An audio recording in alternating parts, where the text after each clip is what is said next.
How many Comic-Cons have you been to? This is number 3. Yes, I number know, 3. I'm very excited. Yeah. So what is the third one? Are you just a total pro now? No, you're never ready for Comic-Con. You think you are, and then you go into it and you're like, oh no, I'm not ready for Right, this. it's 100% true. Exactly. Favorite thing at Comic-Con? Deadpools. I'm the construction worker of Comic-Cons. Every time I see a Deadpool, I'm like, hey, baby, come over here. They're always causing trouble. She's so conflicted because there's a Deadpool massive photo op tomorrow, and I think there's going to be like 100,000 Deadpools. What? Well, Where? Here? Here. There are 100,000 Well, Deadpools not here? going to be 100,000. She's There should hyperbolizing. be. There should be. If there is, I would die. Brian Posehn's going to be there, and Jerry Duggan, and then all the Deadpools are going to be there. And there's only one rule. No Wolverines. Oh, Yeah. well, that's good for him, I feel You like. should be able to find a husband there, though. Just pick one and just hope it's okay when the It's mask like- comes off. But that's always a crapshoot. Isn't that what we're all hoping at Comic-Con? To fall in love. That it's okay when the mask comes off? Yeah, you're like, in- oh no. Ooh, Yeah. Need one more. Deadpools are a tough bet, so are Spider-Man. right? Spider-Man and Iron Man, you have no idea No because clue. it's so bulky. Thor is you usually pretty much know when you Right, see right. them. Thor's Yeah. just out there. Yeah. Yeah, 100%. There's no bullshit with Thor. This is your third Comic-Con as well? Yes. Okay. We go nowhere separate. We've been together since the uterus. Wow. Nowhere? Nowhere. Well, you directed this movie together, certainly.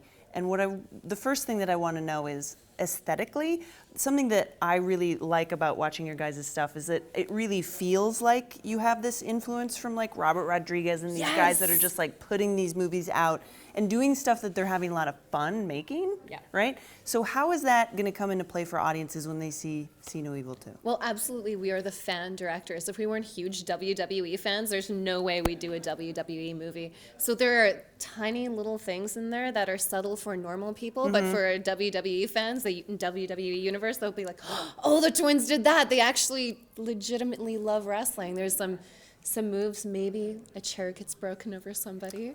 Maybe. Maybe. They distract the ref and then boom, Jacob Goodnight goes down.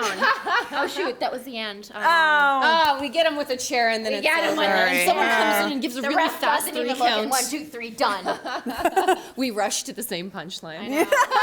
We're only half funny, But together. but together, hilarious. How has filmmaking changed for you as a process? Because you started so teeny tiny and it was your guys' selves. Oh, it was a big process, and everybody told me to be afraid of the studio. But the thing is, working with Lionsgate and WWE, I could do more stuff, and they actually pushed us to do more stuff. It was amazing. That's awesome. And so that also makes it more complicated, though. I'm too stupid to know better. It's always gotten harder, but I'm already in the middle of it. But I'm like, oh, this is hard. But it's too late. So We're now, also incredibly opinionated, so no matter how many times they say no, we're like their film wives. We'll keep saying it again and again and again. And eventually I feel they give in partially just to shut us up. oh yeah, see, that's useful. That's It a is. useful thing. It is. Gentle nagging to get your way. Now, without spoiling anything, is there something in this movie that was more than you've ever done before that you're really excited for audiences to see, even if it's just like a setting? I mean, I've already heard all about like abandoned mental asylum and terrifying things like that, but could you pick out one thing that's not a spoiler that you're really psyched that you couldn't have done before?